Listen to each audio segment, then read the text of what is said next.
Assalamualaikum warahmatullahi wabarakatuh. Perkenalkan, nama Selvi Megalestari dari Fisika Angkatan 2018. Pada kesempatan ini saya akan coba menjelaskan tugas dari Bapak Suhadi, materi tentang yang pertama, tujuan hidup manusia berdasarkan perspektif Al-Quran. Yang kedua adalah manusia sebagai hamba. Yang ketiga adalah manusia sebagai khalifah. Langsung saja, di sini saya akan menjelaskan materi yang pertama, yaitu tujuan manusia di bumi berdasarkan perspektif Al-Quran. Nah, Allah Subhanahu wa Ta'ala telah menegaskan bahwa Ia tidaklah menciptakan langit, bumi, dan semua yang ada di alam semesta dengan main-main atau tanpa tujuan yang benar. Nah, dan hal ini sangat bertentangan dengan sifat Allah Subhanahu wa Ta'ala yang Maha Bijaksana atau Al-Hakim. Dalam Quran surat Al-Ahqaf ayat 3 dijelaskan firman Allah yang artinya, dan kami tiada menciptakan langit dan bumi dan apa yang ada di antara keduanya melainkan dengan tujuan yang benar dan dalam waktu yang telah ditentukan.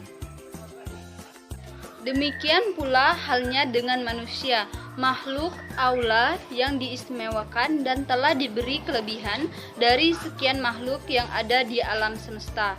Nah, Allah Subhanahu wa Ta'ala tidaklah menciptakan manusia kecuali untuk sebuah tentang tujuan hidup manusia.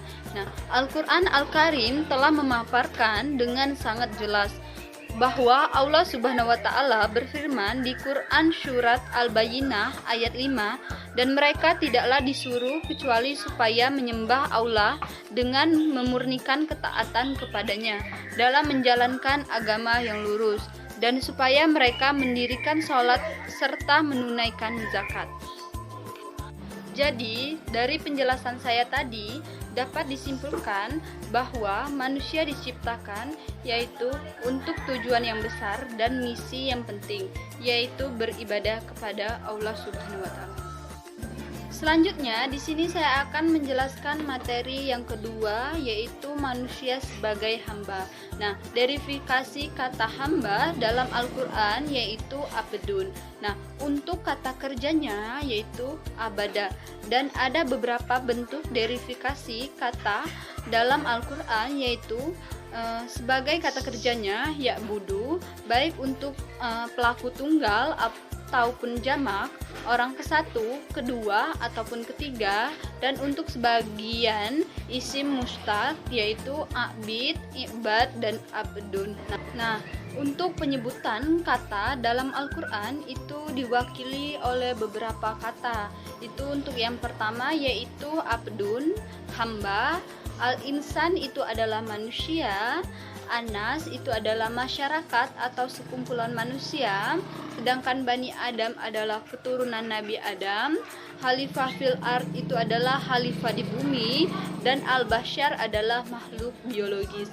Nah, dari penjelasan saya tadi dapat disimpulkan bahwa hamba itu adalah sekumpulan. Untuk materi yang ketiga, di sini saya akan menjelaskan yaitu manusia sebagai khalifah. Nah, keberadaan manusia itu adalah sebagai salah satu makhluk ciptaan di muka bumi. Ini mempunyai peranan penting dalam menjalankan fungsinya, yaitu sebagai khalifah di muka bumi.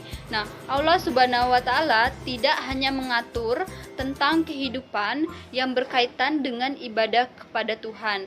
Nah, akan tetapi Allah juga mengatur bagaimana menjalankan perannya di atas muka bumi ini, yaitu sebagai khalifah yang bertujuan untuk mendapatkan keselamatan dunia dan akhirat.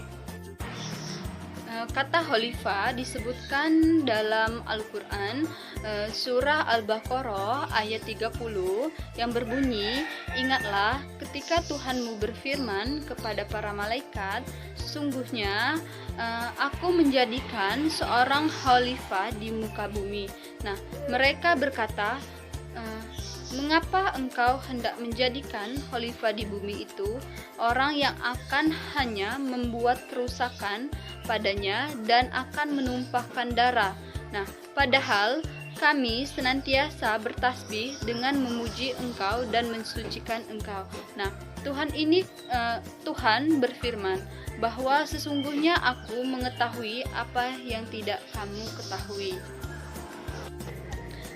Kata khalifah juga disebutkan di dalam surah Ahzab ayat 26 yang artinya adalah, "Hai Daud, sesungguhnya kami menjadikan kamu khalifah atau penguasa di muka bumi, maka berikanlah keputusan perkara di antara manusia dengan adil dan janganlah kamu mengikuti hawa nafsu, karena ia akan menyesatkan kamu dari jalan Allah."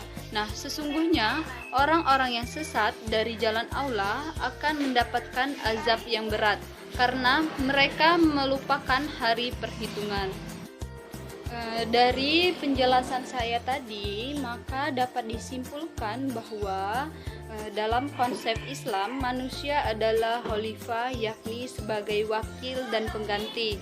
Nah, kedudukannya sebagai khalifah Allah Subhanahu wa taala di muka bumi, manusia akan diminta pertanggungjawaban di hadapannya tentang bagaimana ia melaksanakan tugasnya secara suci kekhalifahannya. Nah, oleh karena itu, dalam melaksanakan tanggung jawabnya itu, manusia dilengkapi dengan berbagai potensi seperti akal pikiran yang memberikan kemampuan bagi manusia berbuat demikian. Sekian dari penjelasan saya, hanya itulah yang dapat saya sampaikan dalam menjelaskan tujuan hidup manusia di muka bumi.